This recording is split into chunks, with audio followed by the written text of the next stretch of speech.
Buenas tardes.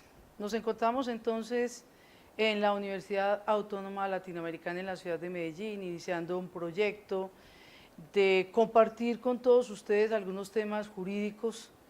Yo sirvo un curso en la especialización de procesal penal, por ello entonces mis temas van a estar relacionados con los problemas de algunas audiencias, con casos puntuales que podemos discutir, y espero de todos ustedes cuando miren esta columna podamos compartir a través de un correo electrónico que les vamos a informar oportunamente para que en la siguiente oportunidad podamos resolver las inquietudes o por el mismo correo que ustedes se vayan generando a través del devenir de estas charlas.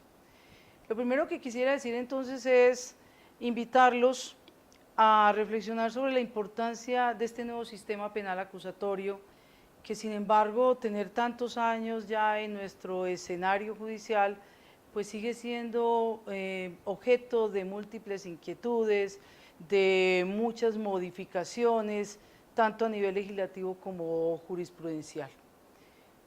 Y empezaremos hoy tal vez por el tema más importante que subyace al proceso penal acusatorio, y es la importancia en el conocimiento y la aplicación de convenciones como la americana en la misma práctica diaria del rol cualquiera que se tenga, sea de fiscal, de defensor y por supuesto del juez. No obstante que desde el año 2000 encontramos nosotros en el Código Penal el artículo 2 que nos habla de esos tratados internacionales, y el artículo 3 del Código de Procedimiento Penal que también nos habla de la integración del proceso penal con estándares internacionales, pues la Constitución Política ya nos había invitado a hacer una reflexión en torno a este tema desde cualquier perspectiva o área del derecho. Estamos hablando entonces que la Constitución del artículo 93 ha permitido que instrumentos internacionales ingresen a la normativa ordinaria y a la práctica ordinaria del juez. Sin embargo, en el sistema acusatorio hemos visto cómo este asunto ha tomado una importancia concreta y en un tema fundamental que es un tema probatorio. Si nosotros revisamos el contenido del artículo 275 de ese Código de Procedimiento Penal, vamos a encontrar cómo nos invita el legislador a revisar en pos de establecer la legalidad, y aquí quiero abrir un paréntesis pequeño. Personalmente creería que el problema de ese asunto no es de legalidad, sino de ilicitud probatoria, que dicha característica en los medios de prueba puede pregonarse cuando están respetando la Constitución, los tratados internacionales que conforman el bloque de constitucionalidad y finalmente la ley. Ello nos lleva a pensar entonces que hay una necesidad indispensable de todos los actores del sistema de conocer esas normas, concretamente la Convención Americana en lo que nos corresponde. También entonces tenemos que reflexionar sobre qué es el bloque de constitucionalidad, cuál es su importancia en el derecho colombiano. Desde los primeros albores de nuestra Corte Constitucional se habló de cómo el derecho penal y obviamente el derecho procesal penal es ni más ni menos que constitucionalización del derecho.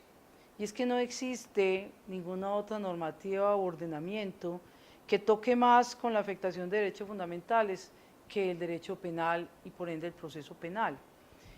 Temas grandes como la libertad, la dignidad, incluso el patrimonio se ve afectado por un proceso penal. Entonces, nosotros, y esa es mi invitación, debemos revisar concienzudamente esas disposiciones que denominamos o que ustedes podrán ver si quieren consultar en otros espacios como estándares internacionales.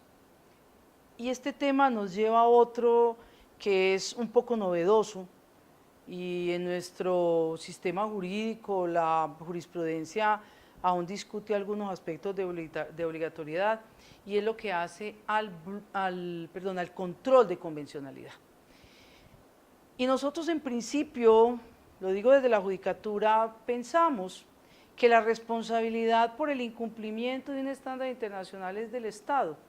Se nos olvida que la rama judicial es Estado y que esa rama judicial está compuesta por la Fiscalía y por la jurisdicción que podemos decirle en principio ordinaria, es decir, la laboral, la administrativa, la penal y demás.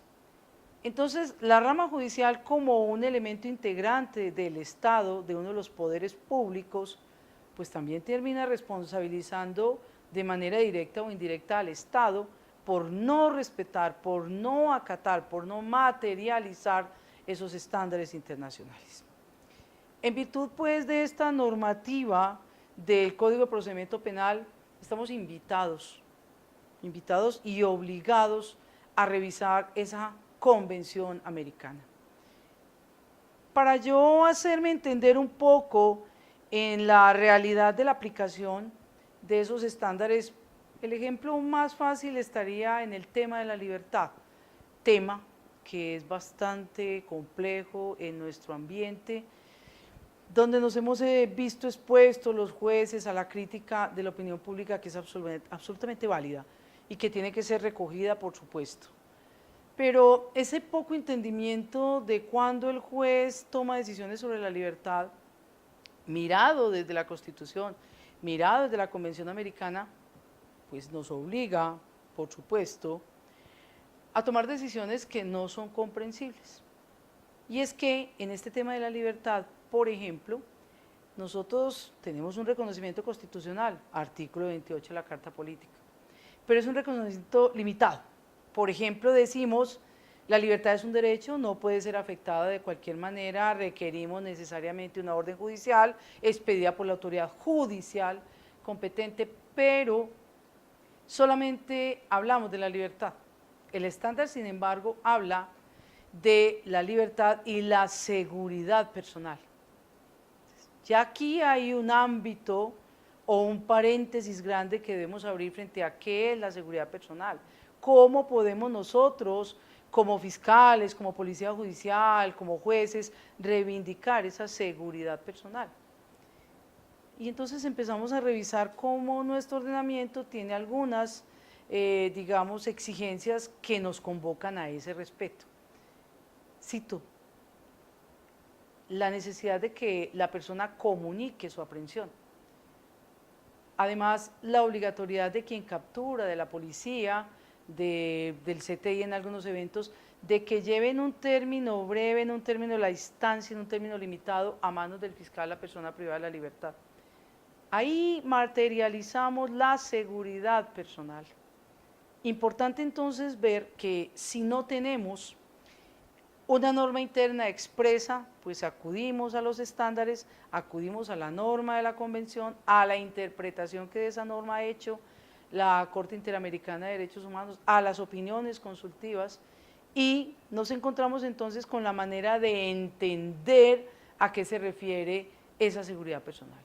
Entonces vemos cómo se van concatenando los derechos internos con los estándares internacionales. Y esa simbiosis es lo que nos lleva precisamente a entender el control de convencionalidad, que se trata entonces de hacer efectivo la Convención Americana en nuestro diario quehacer, y vemos pues cómo no son cosas, digamos, difíciles, no son temas exóticos, sino que son temas del diario vivir, como una privación de la libertad, como una captura. Hay otro ejemplo importante para entender este asunto, y es lo que hace relación con no privación arbitraria de la libertad. Y aquí sí que podemos discutir el tema. Sin embargo, el legislador del año 2017 entendió que esa arbitrariedad tenía que ser reglada internamente porque no teníamos ninguna norma. De ahí surge, a modo de ejemplo también, aquello de que la libertad no puede exceder de un año. Pues algunos podían pensar que es poco tiempo y que frente a ciertos asuntos complejos, delicados o de connotación nacional, por decirlo de alguna manera, ese año se muestra insuficiente. Pero desde la perspectiva del derecho fundamental como tal, yo diría que el año es demasiado. Es decir, una persona privada de la libertad sin una sentencia condenatoria en firme, es decir, de quien se presume aún su inocencia, pues nos debe preocupar que esté privado de la libertad 1 año, sin pensar o sin adentrarnos mucho en las resultas finales del proceso, porque puede ser condenado, puede ser absuelto, pero estamos hablando de una persona en donde, siendo inocente, pues está privado de la libertad. Esas privaciones de la libertad incluso pues se han tratado de modificar. Anoche, por ejemplo, leía yo el proyecto de nueva reforma a la ley 906 del año 2004. Y ese año de privación de la libertad tan caro, que tanto le ha costado a la sociedad, pues lo vamos a cambiar por 2 años. Claro, uno entiende los problemas logísticos, los problemas del Estado para hacer un proceso razonablemente oportuno en un tiempo que sea prudente, pero ya proponer por el mismo legislador que lo subamos a 2 años es como volver a la legislación anterior.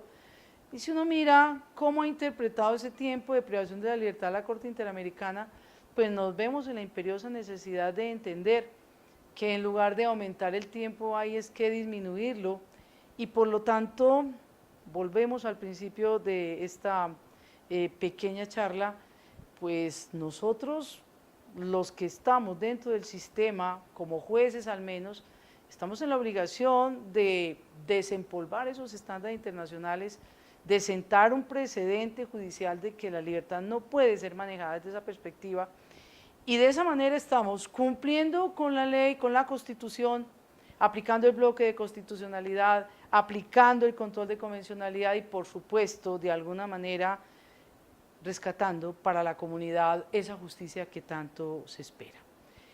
En otras oportunidades abordaremos otros temas y espero entonces que el interés de ustedes nazca y se mantenga para esta actividad que la Universidad Autónoma Latinoamericana, con un esfuerzo y con esa vocación de servicio a la comunidad, inicia con esta columna de charlas académicas.